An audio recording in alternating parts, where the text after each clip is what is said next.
Salutations, my Fallout lovers. It is Matty here today with a Fallout 4 discussion video, and an interesting topic came to mind as I was editing another video, and it's something I really wanted to talk about with you guys today and see what your thoughts were on this. So remember during Fallout 4's hype period when we were paying attention to every bit of information that came out, and one common piece of information that came out to calm all the worries of the people who didn't like the settlement mode in Fallout 4 was that it was optional. Todd Howard said this is entirely optional. You don't have to get involved in this mode at all. It's just there for the players who were interested. It's just an option, as in it was extra, additional. It wasn't going to take away from the game. It didn't need to be used. Now granted, he did mention there was a story reason for it, but I am assuming that most of us imagine this meant the Preston Garvey going on all these different types of missions, not the whole ending of the game and having to get to the Institute itself. And what's funny enough is not only was it required for the ending of the game, but half of Fallout 4's DLC is dedicated to this settlement mode. And now this is not a video coming from someone who hates the settlement mode and wants it gone and thinks it's a travesty to the Fallout universe. I enjoy it quite a bit and I actually like using it.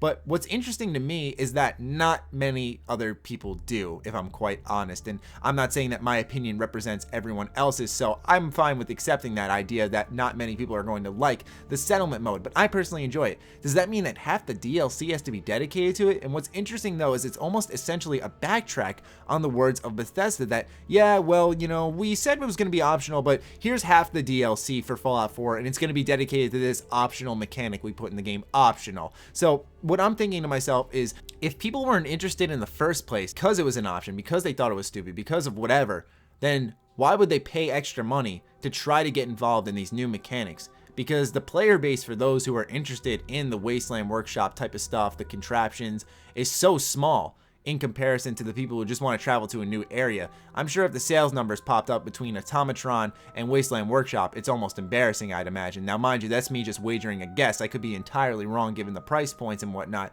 but I'd imagine that I'd say I'm correct, that people are more interested in new missions, new quests, those types of things. And Automatron was a natural expansion of Fallout 4's base game. It made sense where even though it wasn't DLC bringing us to a new area, it was still a good time because it actually gave us missions, gave us a quest line. But funny enough, even that had kind of the focus of the settlement mode in the background of it, right? Because it ended up having you build a robot workshop in the settlement mode and start building robots for your settlement. And if you weren't interested in the settlement mode, then guess what? This DLC also wasn't unappealing. So you could almost argue that more than half of Fallout 4's DLC was dedicated to a mode that a lot of Fallout fans didn't really care about. And I think that's important to take into consideration, because the ones who are playing Fallout 4 still are the ones who are just the, I'd say, diehards, because I know Fallout 4 was a widely hyped game, but it also disappointed a lot of people, sadly. So I feel like the ones who are sticking around for this downloadable content are the ones who are like, I want to see this to the end because I was a part of that hype train. I want to see every bit this game has to offer, whether it's downloadable content or the full game itself. But yeah, I just wanted to share this with you guys because for something that was so optional, it seems that it's gotten a big focus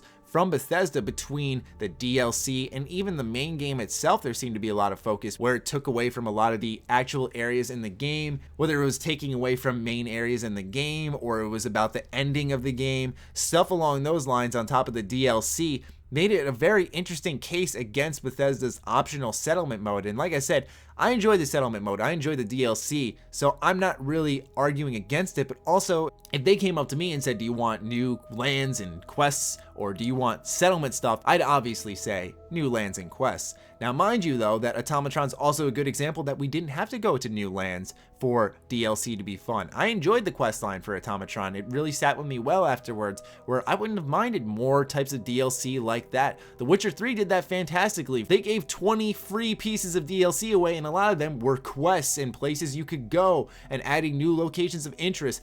I just don't get why this wasn't an idea for Bethesda, because I think that would have also made the lead up and afterwards launch to Fallout 4 a lot more interesting, because it would have just added a lot more content to the game and also stuff that would have kept players hooked in. So when they had to pay for stuff, it wasn't that big of a deal. I don't want to attack Bethesda in this video. It's just kind of funny how things ended up with Fallout 4 so far, where all the talk is about the settlement mode and no one really seems to be fully enjoying it, or would just rather say, hey, look, this could be one of those failed mechanics that you talked about, such as the voice protagonist in Fallout 4. So maybe you should drop this and try DLC without it. I don't know. It's basically too late to say because Fallout 4's DLC is officially over with after Nuka World, but still, I'd say for future's sake, if Bethesda has a game mechanic that people don't seem to be a big fan of, maybe not to focus paid content on said mechanic. Just my suggestion, but I'd love to hear your thoughts on this in the comments down below. As always, be sure to follow me on Twitter, like me on Facebook. The links are in the description down below. Check out triggerbomb.com, the place by Bethesda fans for Bethesda fans. Other than that, stay sexy, stay active. I love you all. Peace.